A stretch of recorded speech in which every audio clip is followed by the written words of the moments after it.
ಶ್ರೀ ಗಣಪತಿ ಶಾರದಾ ಗುರುಭ್ಯೋ ನಮಃ. ಶ್ರೋತೃಗಳಿಗೆ ಶ್ರೀ ವಸಿಷ್ಠ ಮಹರ್ಷಿ ವಿರಚಿತ ಹಾಗೂ ಶ್ರೀ ವಾಲ್ಮೀಕಿ ಮಹರ್ಷಿ ಪ್ರೋಕ್ತ ದೇವುಡು ಅವರಿಂದ ಕನ್ನಡಿಸಲ್ಪಟ್ಟಿರುವ ಯೋಗ ವಾಸಿಷ್ಠದ ಉತ್ಪತ್ತಿ ಪ್ರಕರಣದಲ್ಲಿ ವಿಜ್ಞಾನಾಭ್ಯಾಸ ವರ್ಣನ ಎಂಬ 22ನೆಯ ಸರ್ಗಕ್ಕೆ ಸ್ವಾಗತ.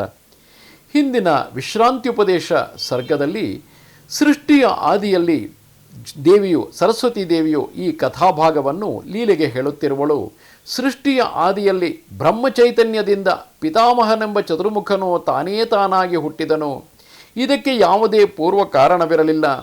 ಪಿತಾಮಹನ ಚಿದಾಕಾಶದೊಳಗೆ ಯಾವ ಕಾರಣವೂ ಇಲ್ಲದೆ ಉಂಟಾದ ಸ್ಮೃತಿಯ ಕಾರಣ ಜೀವಿಯ ಮೊದಲ ಸರ್ಗ ಉಂಟಾಯಿತು. ಈ ಸ್ಮೃತಿಯೇ ಘನೀಭೂತವಾಗಿ ಖಂಡವಾದ ಭ್ರಮೆಯಲ್ಲಿ ತನ್ನ ಸುತ್ತಲೂ ಸಂಸಾರವನ್ನು ಭ್ರಮಿಸಿತು. ಆಗಲೇ ಅದಕ್ಕಿರುವ ಮನೋಮಯ ದೇಹವು ಅತಿವಾಹಿಕವಾದುದೇ ಆದರೂ ತಾನು ಪ್ರತ್ಯೇಕ ಜೀವಿ ಎಂಬ ಭ್ರಮೆ ಘನೀಭೂತವಾದಂತೆ ಅದು ತನ್ನ ದೇಹವನ್ನು ಪೃಥಿವಿಯಿಂದ ಆದ ಪಾರ್ಥಿವ ದೇಹವೆಂದು ಭ್ರಮಿಸಿತು. ಆ ಪಾರ್ಥಿವ ದೇಹದ ಚಿದಾಕಾಶದಲ್ಲಿ ತನ್ನ ಸಂಕಲ್ಪದಿಂದ ಇನ್ನೊಂದು ಸರ್ಗದ ಸೃಷ್ಟಿಯಾಗುತ್ತದೆ. ಇದನ್ನೇ ಇನ್ನೊಂದು ಜನ್ಮವೆಂದು ಹೇಳುವುದು. ಹೀಗೆ ಜಗತ್ತು ಒಂದರೊಳಗೊಂದು ಸೃಷ್ಟಿಯಾಗುತ್ತಾ ಹೋಗುತ್ತದೆ. ಚಿದಾಕಾಶದಲ್ಲಿ ಕಾಣುತ್ತಿರುವ ಜಗತ್ತನ್ನೇ ಘನೀಭವಿಸಿಕೊಂಡು ದೃಶ್ಯಮಯ ಜಗತ್ತು ಎಂದು ಭಾವಿಸಿಕೊಂಡು ಪಾರ್ಥಿವ ದೇಹವನ್ನು ಹೊಂದಿರುವೆ ಎಂಬ ಭಾವದಲ್ಲಿ ಇರುವುದರಿಂದ ಜ್ಞಾನಾಕಾಶದಲ್ಲಿ ತನ್ನ ಪೂರ್ವ ಸರ್ಗಗಳನ್ನು ನೋಡುವುದು ಸಾಧ್ಯವಾಗುವುದಿಲ್ಲ. ಜ್ಞಾನದಿಂದ ಮಾತ್ರವೇ ಅತಿವಾಹಿಕ ದೇಹವನ್ನು ಪಡೆದು ಹಿಂದಿನ ಸರ್ಗಗಳನ್ನು ಮತ್ತು ತನ್ನ ನಿಜಸ್ವರೂಪವಾದ ಬ್ರಹ್ಮನನ್ನು ನೋಡುವುದು ಸಾಧ್ಯವಾಗುವುದು. ಮುಂದುವರೆದು ಶ್ರೀದೇವಿಯು ಹೇಳುತ್ತಿರುವಳು, ಸ್ವಪ್ನ ದೇಹವಿದ್ದುದು, ಕನಸಿನಲ್ಲಿ ಒಂದು ದೇಹವಿದ್ದುದು ನಮ್ಮ ಅನುಭವದಲ್ಲಿ ಇದ್ದರೂ ಅದು ಸ್ವಪ್ನವೆಂದು ತಿಳಿದ ಮೇಲೆ ಅದು ಅವಾಸ್ತವವು ಹೇಗೆ ಆಗುವುದೋ ಹಾಗೆ ವಾಸನಾತಾನವದಿಂದ ಈ ಜಾಗೃತ್ ದೇಹವು ಅವಾಸ್ತವವಾಗುವುದು. ಸ್ವಪ್ನ ಪರಿಜ್ಞಾನದಿಂದ ಸ್ವಪ್ನ ದೇಹವು ಶಾಂತವಾಗುವಂತೆ, ಸ್ವಪ್ನದ ಪರಿಜ್ಞಾನದಿಂದ ಸ್ವಪ್ನ ದೇಹವು ಶಾಂತವಾಗುವಂತೆ ವಾಸನಾತಾನವದಿಂದ ವಾಸನಾ ಪ್ರಜ್ಞೆಯಿಂದ ಜಾಗೃತ್ ದೇಹವು ಶಾಂತವಾಗುವುದು. ಸ್ವಪ್ನದಲ್ಲಿ ಸಂಕಲ್ಪ ದೇಹಾಂತದಲ್ಲಿ ಈ ಜಾಗೃತ್ ದೇಹವು ಚೇತರಿಸಿಕೊಳ್ಳುವಂತೆ ಜಾಗೃತ್ ಭಾವಾನಂತದಲ್ಲಿ ಅತಿವಾಹಿಕ ದೇಹವು ಚೇತರಿಸಿಕೊಳ್ಳುವುದು. ಅಂದರೆ ರಾತ್ರಿ ಕನಸು ಬೀಳುತ್ತಿರುತ್ತದೆ, ಆ ಕನಸಿನಲ್ಲಿ ಯಾವುದೋ ದೇಹವನ್ನು ಪಡೆದಿದ್ದೇವೆ, ಕೊನೆಗೆ ಬೆಳಗಾಗುತ್ತದೆ, ಕನಸು ಅಂತ್ಯಗೊಂಡಿರುತ್ತದೆ. ಆ ಕನಸು ಅಂತ್ಯಗೊಂಡಾಗ ಪುನಃ ಜಾಗೃತ್ ದೇಹ ನಮಗೆ ಯಾವುದು ಇದೆಯೋ ಆ ಜಾಗೃತ್ ದೇಹದ ಗುರುತು ನಮಗೆ ಸಿಗುವಂತೆಯೇ ಅದೇ ರೀತಿಯಾಗಿ ಜಾಗೃತ್ ಭಾವನೆಯ ಅಂತ್ಯದಲ್ಲಿ ಅತಿವಾಹಿಕ ದೇಹವು ಚೇತರಿಸಿಕೊಳ್ಳುತ್ತದೆ. ನಮ್ಮ ಅತಿವಾಹಿಕ ಮನೋಮಯ ದೇಹದ ಅರಿವಾಗುತ್ತದೆ. ಸ್ವಪ್ನವು ವಾಸನಾ ಬೀಜ ರಹಿತವಾದಾಗ ಸುಷುಪ್ತಿಯು ಲಭಿಸುವಂತೆ, ಯಾವ ವಾಸನೆಗಳು ಇಲ್ಲದಿದ್ದಾಗ, ಅಂದರೆ ಯಾವುದೇ ಕರ್ಮ ಕಾರಣಗಳು ಅಲ್ಲಿ ಇಲ್ಲದೆ ಹೋದಾಗ, ಯಾವ ಸ್ವಪ್ನವೂ ಇಲ್ಲದೆ ಹೋದಾಗ ನಮಗೆ ಡೀಪ್ ಸ್ಲೀಪ್, ಅತ್ಯಂತ ಆಳವಾದ ನಿದ್ರೆಯ ಸುಷುಪ್ತಿಯು ಲಭಿಸುವಂತೆ ಜಾಗೃತ್ತಿನಲ್ಲಿಯೂ ವಾಸನಾ ಬೀಜವು ಇಲ್ಲವಾದಾಗ ವಿಮುಕ್ತತೆಯು ಲಭಿಸುವುದು.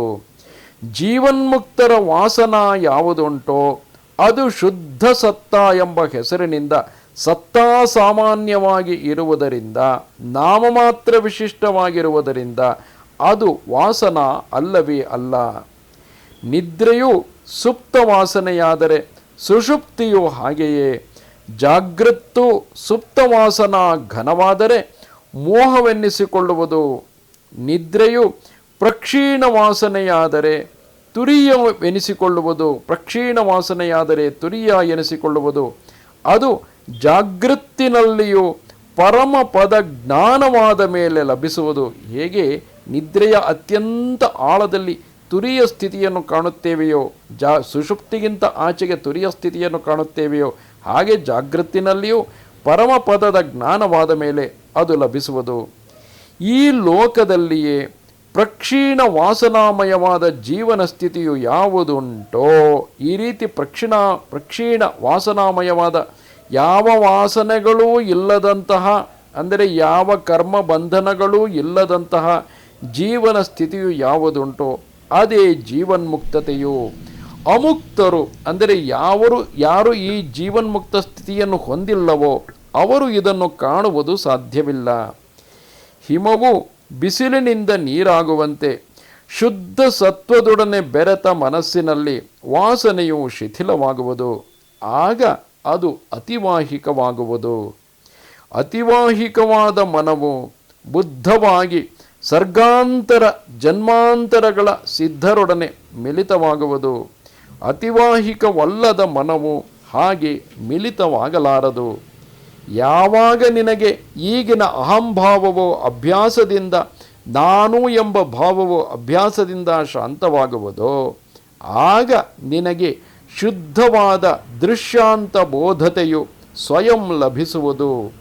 ಆ ದೃಶ್ಯ ಅಂದರೆ ಕನಸಿನ ಅಂತ್ಯದಲ್ಲಿ ಜಾಗೃತ ದೇಹವು ಸ್ಪಷ್ಟವಾದಂತೆ, ಅದೇ ರೀತಿ ಜಾಗೃತ ದೇಹದ ಈ ಒಂದು ಸರ್ಗದ ಅಂತ್ಯದಲ್ಲಿ ಅಂದರೆ ಇದುವರೆಗೆ ನಾನು ಕಾಣುತ್ತಿದ್ದುದು ಕನಸು, ಇದುವರೆಗೆ ನಾನು ಕಾಣುತ್ತಿದ್ದುದು ಕೇವಲ ಚಿದಾಕಾಶದಲ್ಲಿ ಉಂಟಾದುದು ಎಂಬುದರ ಬೋಧ ಉಂಟಾದಾಗ ಆ ಸ್ವಯಂ ಸ್ಥಿತಿಯು ತಾನಾಗಿಯೇ ಲಭಿಸುವುದು. ನೀನು ಅಸಂಕಲ್ಪಳಾಗಿ ಪಾವನ ಲೋಕಗಳನ್ನು ನೋಡಿದಾಗ ನಿನಗೆ ಅತಿವಾಹಿಕ ಜ್ಞಾನವು ಶಾಶ್ವತವಾಗುವುದು. ಯಾವ ಸಂಕಲ್ಪವನ್ನೂ ಇಟ್ಟುಕೊಳ್ಳದೆ ಹಿಂದಿನ ಎಲ್ಲ ಸರ್ಗಗಳೂ ಕೂಡ ಚಿದಾಕಾಶದಲ್ಲಿಯೇ ಉಂಟಾದುದು ಎಂದು ಆ ಎಲ್ಲ ಲೋಕಗಳನ್ನು ನೋಡಿದಾಗ ಅತಿವಾಹಿಕ ಜ್ಞಾನವು ಶಾಶ್ವತವಾಗುವುದು. ಅಲ್ಲಿಗೆ ಆರಂಭವಾದದ್ದು ಅಂದರೆ ಮೊದಲು ಶುರುವಾದದ್ದು ಅಲ್ಲಿಗೆ ಶಾಶ್ವತವಾಗುವುದು. ಆದ್ದರಿಂದ ಎಲ್ಲವೂ ಅನಿಂದಿತಿಯೇ ಅಂದರೆ ಇಲ್ಲಿ ಸರಸ್ವತಿ ದೇವಿಯು ಲೀಲೆಯನ್ನು ಕುರಿತು ಹೇಳುತ್ತಿರುವುದು, ಅನಿಂದಿತಳಾದವಳೇ, ವಾಸನಾ ಶೈಥಿಲ್ಯವನ್ನು ಸಂಪಾದಿಸುವುದಕ್ಕೆ ಪ್ರಯತ್ನಿಸು. ಅದರಲ್ಲಿ ನೀನು ಗೆದ್ದರೆ ಜೀವನ್ಮುಕ್ತಳಾಗುವೆ. ಉದ್ವೇಗರಹಿತವಾಗಿ ಬೋಧಚಂದ್ರನು ಪೂರ್ಣವಾಗಲಿ. ಈ ದೇಹವನ್ನು ಇಲ್ಲಿಟ್ಟು ಲೋಕಾಂತರವನ್ನು ನೋಡು. ಅಂದರೆ ಈ ದೇಹವೆಂಬ ಭ್ರಮೆಯನ್ನು ಇಲ್ಲಿಯೇ ಬಿಟ್ಟು, ದೇಹವನ್ನು ಬಿಡುವುದಲ್ಲ, ದೇಹವೆಂಬ ಪಾರ್ಥಿವ ದೇಹ, ಇದು ನನ್ನ ಪಾರ್ಥಿವ ದೇಹವೆಂಬ ಭ್ರಮೆಯನ್ನು ಇಲ್ಲಿಯೇ ಬಿಟ್ಟು ಅತಿವಾಹಿಕ ದೇಹವನ್ನು ಹೊಂದಿದವಳಾಗಿ ಆ ಮೂಲಕ ಲೋಕಾಂತರವನ್ನು ನೋಡು. ನಿನ್ನ ಹಿಂದಿನ ಎಲ್ಲ ಸರ್ಗಗಳನ್ನು ನೋಡು. ಹಾಗೆ ನೋಡುವ ಮೂಲಕ ನಿನ್ನ ಅತಿವಾಹಿಕ ದೇಹವು ಶಾಶ್ವತವಾಗುತ್ತದೆ. ವ್ಯವಹಾರ ಕರ್ಮಗಳಲ್ಲಿ ಮಾಂಸ ದೇಹದೊಡನೆ ಸಂಶ್ಲೇಷವನ್ನು ಹೊಂದುವುದು. ಆದರೆ ಮಾಂಸ ದೇಹವು ಅಂದರೆ ಈ ಪಾರ್ಥಿವ ದೇಹವು, ಪೃಥ್ವಿಯಿಂದ ಆದ ದೇಹವು ಚಿತ್ತ ದೇಹದೊಡನೆ, ಮನೋಮಯ ದೇಹದೊಡನೆ ಬೆರೆಯಲಾರದು. ಇದು ಎಲ್ಲರ ಅನುಭವವು, ಸತ್ಯವು, ಉದಾಹರಣೆಗಳಿಂದಲೂ ಸಿದ್ಧವಾಗುವುದು. ಆಬಾಲ ಸಿದ್ಧರಾದವರೆಲ್ಲರಿಗೂ ಸಿದ್ಧಾಂತವು ವರಶಾಪಗಳಂತೆಯೇ ಆಗಿಯೇ ತೀರುವುದು. ಹೇಗೆ ವರಶಾಪಗಳು ಸಂಭವಿಸುತ್ತದೆ ಎಂದುಕೊಂಡಿದ್ದೇವೋ ಅದೇ ರೀತಿಯಾಗಿ ಅದು ಖಂಡಿತವಾಗಿಯೂ ಸಿದ್ಧವಾಗುವುದು. ಜ್ಞಾನಾಭ್ಯಾಸದಿಂದ ಸಂಸಾರ ವಾಸನೆಯು ಕೃಶವಾದಾಗ ಈ ದೇಹಕ್ಕೆ ಅಂದರೆ ಯಾವುದನ್ನು ಪಾರ್ಥಿವ ದೇಹ ಎಂದುಕೊಂಡಿರುವೆವೋ ಆ ದೇಹಕ್ಕೆ ಚಿತ್ತ ಶರೀರತೆಯು, ಮನೋಮಯ ಶರೀರತೆಯು ಉಂಟಾಗುವುದು. ಜನರು ದೇಹವು ಸಾಯುವುದನ್ನು ನೋಡಬಲ್ಲರೇ ಹೊರತು ಅತಿವಾಹಿಕ ದೇಹವು ಎದ್ದು ಬರುವುದನ್ನು ಯಾರೂ ಕಾಣಲಾರರು. ಬೇರೆಯವರಿಗೆ ಈ ದೇಹವು ಸಾಯುತ್ತಿದೆ ಎಂದು ಅನಿಸಬಹುದು, ಪಾರ್ಥಿವ ದೇಹವು ಸತ್ತು ಹೋಗುತ್ತಿದೆ ಎನಿಸಬಹುದು. ಆದರೆ ಆ ಜಾಗದಲ್ಲಿ ವ್ಯಕ್ತಿಯು ಅತಿವಾಹಿಕ ದೇಹವನ್ನು ಹೊಂದಿದ್ದಾನೆ ಎಂಬುದು ಯಾರಿಗೂ ಕಾಣಿಸುವುದಿಲ್ಲ. ಈ ದೇಹವು ಸಾಯುವುದಿಲ್ಲ, ಬದುಕುವುದೂ ಇಲ್ಲ. ಮರಣ ಜೀವನ ಎಂಬಿವೆರಡು ಸ್ವಪ್ನ ಸಂಕಲ್ಪ ಭ್ರಾಂತಿಗಳಲ್ಲಿ ಹೇಗೋ ಹಾಗೆ ಅವಾಸ್ತವವು. ಸ್ವಪ್ನ ಸಂಕಲ್ಪ ಭ್ರಾಂತಿಗಳಲ್ಲಿ ಹೇಗೆ ನಾವೊಂದು ದೇಹವನ್ನು ಪಡೆಯುತ್ತೇವೆಯೋ ಅದರಂತೆಯೇ ಈ ದೇಹವು ಅವಾಸ್ತವವು. ಆದ್ದರಿಂದ ಬದುಕುವುದೂ ಇಲ್ಲ, ಮರಣ ಯಾವುದೂ ಇಲ್ಲ, ಜೀವನ ಎಂಬುದು ಯಾವುದೂ ಇಲ್ಲ. ಸಂಕಲ್ಪ ಪುರುಷನಿಗೆ ಹೇಗೆ ಜೀವಿತ ಮರಣಗಳೆರಡು ಅಸತ್ಯಗಳೋ ಇಲ್ಲವೇ ಇಲ್ಲವೋ ಹಾಗೆಯೇ ಈ ಶರೀರಕ್ಕೂ ಅವೆರಡೂ ಇಲ್ಲ. ಲೀಲೆಯು ಹೇಳುತ್ತಾಳೆ, ದೇವಿ, ನೀನು ನನಗೆ ನಿರ್ಮಲ ಜ್ಞಾನವನ್ನು ಉಪದೇಶಿಸಿದೆ. ಇದನ್ನು ಕೇಳುತ್ತಿದ್ದ ಹಾಗೆ ದೃಶ್ಯ ವಿಸೂಚಿಕೆಯು ಶಾಂತವಾಯಿತು. ಇದು ದೃಢವಾಗಲು ಈಗೇನೋ ದೃಶ್ಯ ವಿಸೂಚಿಕೆಯು ಶಾಂತವಾಯಿತು, ನಿರ್ಮಲ ಜ್ಞಾನವು ತಿಳಿಯಿತು. ಇದು ದೃಢವಾಗಲು ಏನು ಅಭ್ಯಾಸ ಮಾಡಬೇಕು ಅಥವಾ ಯಾವ ರೀತಿಯಲ್ಲಿ ಮಾಡಬೇಕು? ಅಭ್ಯಾಸವಾದರೂ ಎಂತು ಪುಷ್ಟವಾಗುವುದು? ಅದು ದೃಢವಾದ ಮೇಲೆ ಏನಾಗುವುದು? ಅದನ್ನು ಹೇಳುವ ಉಪಕಾರ ಮಾಡು. ಆಗ ದೇವಿಯು ಹೇಳುತ್ತಾಳೆ, ಯಾವುದೊಂದನ್ನು ಮಾಡಿದರೂ ಯಾವುದರಿಂದ ಯಾವಾಗಲೇ ಆಗಲಿ ಅಭ್ಯಾಸವಿಲ್ಲದಿದ್ದರೆ ಏನೇ ಮಾಡಿದರೂ ಕೂಡ ಎಂದಿಗೂ ಸಿದ್ಧಿಯಾಗುವುದೇ ಇಲ್ಲ.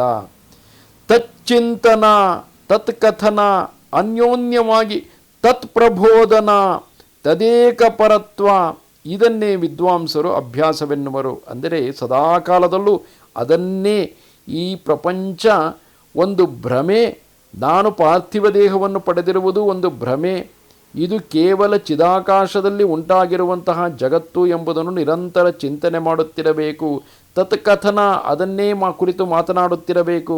ಅನ್ಯೋನ್ಯವಾಗಿ ತತ್ಪ್ರಬೋಧನ, ಅದೇ ಚಿಂತನೆಯಲ್ಲಿ ಇರಬೇಕು, ಅದೇ ರೀತಿಯಾದಂತಹ ವಿಚಾರಗಳನ್ನು ಮನಸ್ಸಿನಲ್ಲಿ ತಂದುಕೊಳ್ಳುತ್ತಿರಬೇಕು. ತದೇಕಪರತ್ವ, ಏಕಪರನಾಗಿ ಅದನ್ನೇ ಕುರಿತು ಆಲೋಚಿಸುತ್ತಿರಬೇಕು. ಇದನ್ನೇ ಅಭ್ಯಾಸವೆನ್ನುತ್ತಾರೆ. ವಿರಕ್ತರಾಗಿ ಭೋಗವನ್ನು ಹೊಂದಬೇಕು ಎಂಬ ಭಾವವನ್ನೇ ಶಿಥಿಲ ಮಾಡಿಕೊಂಡು ಅಂತಃಶುದ್ಧಿಯಿಂದ ಜನ್ಮರಾಹಿತ್ಯಕ್ಕಾಗಿ ಯತ್ನಿಸುವ ಮಹಾತ್ಮರು ಗೆಲ್ಲುವರು. ಔದಾರ್ಯ, ಸೌಂದರ್ಯ, ವೈರಾಗ್ಯ, ರಸ, ಈ ರೀತಿ ಸರ್ವ ಪ್ರೀತಿ ರಂಜಿತವಾಗಿ ಆನಂದ ಸ್ಪಂದಿನಿಯಾದ ಮತಿಯು ಯಾರಲ್ಲಿ ಉದಯಿಸುವುದೋ ಅವರು ಬ್ರಹ್ಮಾಭ್ಯಾಸವುಳ್ಳವರು. ಅವಿದ್ವಾಂಸರು ಸತ್ಯವಸ್ತು ಎಂದುಕೊಂಡಿರುವ ಜ್ಞಾತೃ ಅಂದರೆ ದೃಷ್ಟೃ, ಜ್ಞೇಯ ಅಂದರೆ ತಿಳಿಯಬೇಕಾದಂತಹ ದೃಶ್ಯ, ಇವುಗಳ ಅತ್ಯಂತಾಭಾವವು ಸಿದ್ಧಿಯಾಗುವಂತೆ, ಅಂದರೆ ಜ್ಞಾತೃವೂ ಇಲ್ಲ, ಜ್ಞೇಯವೂ ಇಲ್ಲ, ಅಂದರೆ ದೃಷ್ಟೃವೂ ಇಲ್ಲ, ದೃಶ್ಯವೂ ಇಲ್ಲ, ಎಲ್ಲವೂ ಅತ್ಯಂತಾಭಾವವು ಸಿದ್ಧಿಯಾಗುವಂತೆ ಯುಕ್ತಿಯಿಂದಲೂ ಶಾಸ್ತ್ರಗಳಿಂದಲೂ ಯಾರು ಯತ್ನಿಸುವರೋ ಅವರು ಬ್ರಹ್ಮಾಭ್ಯಾಸಿಗಳು. ಸರ್ಗಾದಿಯಲ್ಲಿ ದೃಶ್ಯವೂ ಹುಟ್ಟಲೇ ಇಲ್ಲ, ಅದು ಯಾವಾಗಲೂ ಎಲ್ಲವೂ ಇಲ್ಲ. ಈ ಜಗತ್ತು ಅಹಂತ ಎನ್ನುವುದೂ ಕೂಡ ಇರಲಿಲ್ಲ, ಈ ಜಗತ್ತು ಎಂಬುದೂ ಇರಲಿಲ್ಲ. ಆದ್ದರಿಂದ ಅಹಂತ ಇದಂತ ಎರಡೂ ಇಲ್ಲ, ಇಲ್ಲವೂ ಇಲ್ಲ ಎನ್ನುವುದೇ ಜ್ಞಾನಾಭ್ಯಾಸವೆಂದು ಹೇಳುವರು. ದೃಶ್ಯವು ಅಸಂಭವವೆಂಬ ಬೋಧದಿಂದ ರಾಗದ್ವೇಷಾದಿಗಳು ಶಿಥಿಲವಾಗಲು ಪ್ರಬಲವಾಗಿ ಮಾಡುವ ಸಂತೋಷವು ಬ್ರಹ್ಮಾಭ್ಯಾಸವೆಂದು ಹೇಳುವರು. ದೃಶ್ಯವು ಅಸಂಭವವೆಂಬ ಬೋಧವಿಲ್ಲದಿರಲು ರಾಗದ್ವೇಷಾದಿ ತಾನವವು ತಪವೆನ್ನಿಸಿಕೊಳ್ಳುವುದು. ಅದರಿಂದ ಅದು ಜ್ಞಾನವಲ್ಲ, ಅದೂ ದುಃಖವೇ. ದೃಶ್ಯಾಸಂಭವ ಬೋಧವೇ ಜ್ಞಾನವು, ಅದೇ ಜ್ಞೇಯವು. ಅದನ್ನು ಅಭ್ಯಾಸ ಮಾಡುವುದರಿಂದ ನಿರ್ವಾಣವು ಲಭಿಸುವುದು. ಅದರಿಂದ ಈ ಅಭ್ಯಾಸವು ಮಹಾಫಲಪ್ರದವು. ಮನಸ್ಸಿನಲ್ಲಿರುವ ಸಂಸಾರವೆಂಬ ಕೃಷ್ಣ ಪಕ್ಷ ರಾತ್ರಿಯ ಗಾಢ ನಿದ್ರೆಯು ಸತತ ವಿವೇಕ ವಿಜ್ಞಾನ ವಾರಿಧಾರೆಗಳಿಂದ ಹಿಮದಂತೆ ಶೀತಲವಾಗಿ ಸರ್ವ ತಾಪಗಳನ್ನು ಶಮನಗೊಳಿಸಿ ಅಶೇಷವಾಗಿ ಶರತ್ಕಾಲದಲ್ಲಿ ಎಂತಹ ಹಿಮವಾದರೂ ಶಾಂತವಾಗುವಂತೆ ಜೀರ್ಣವಾಗುವುದು.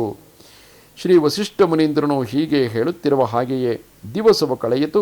ಸಂಧ್ಯಾ ಕರ್ಮಗಳೆಲ್ಲವೂ ನಡೆಯಲೆಂದು ಸೂರ್ಯನು ಅಸ್ತನಾದನು. ವಸಿಷ್ಠಾದಿಗಳಿಗೆ ನಮಸ್ಕಾರ ಮಾಡಿ ಸಭೆಯು ಸ್ನಾನ ಮೊದಲಾದ ಕರ್ಮಗಳನ್ನು ಮಾಡಲು ಎದ್ದಿತು. ಮತ್ತೆ ರಾತ್ರಿಯು ಮುಗಿದು ಉದಯವಾಗುತ್ತಿದ್ದ ಹಾಗೆಯೇ ಸಭಾಂಗಣಕ್ಕೆ ಎಲ್ಲರೂ ಬಂದರು. ಇಂತಿದು ಆರ್ಷವೂ ವಾಲ್ಮೀಕಿ ಪ್ರೋಕ್ತವೂ ಆದ ಶ್ರೀ ವಾಸಿಷ್ಠ ರಾಮಾಯಣದ ಉತ್ಪತ್ತಿ ಪ್ರಕರಣದಲ್ಲಿ ವಿಜ್ಞಾನಾಭ್ಯಾಸ ವರ್ಣನೆ ಎಂಬ 22ನೆಯ ಸರ್ಗವು. ನೆನಪಿರಲಿ, ಇಲ್ಲಿ ವಿಜ್ಞಾನವೆಂದರೆ ಅಭ್ಯಾಸದಿಂದ ಅದನ್ನು ಅನುಭವದಲ್ಲಿ ತಂದುಕೊಳ್ಳುವುದು ಹೇಗೆ ಎಂಬುದರ ವರ್ಣನೆ. ನಮಸ್ತೆ ಶಾರದೆ ದೇವಿ ಕಾಶ್ಮೀರ ಪುರವಾಸಿನಿ ತ್ವಾಮಹಂ ಪ್ರಾರ್ಥಯೇ ನಿತ್ಯಂ ವಿದ್ಯಾದಾನಂಚ ದೇಹಿಮೆ. ನಮಸ್ಕಾರ.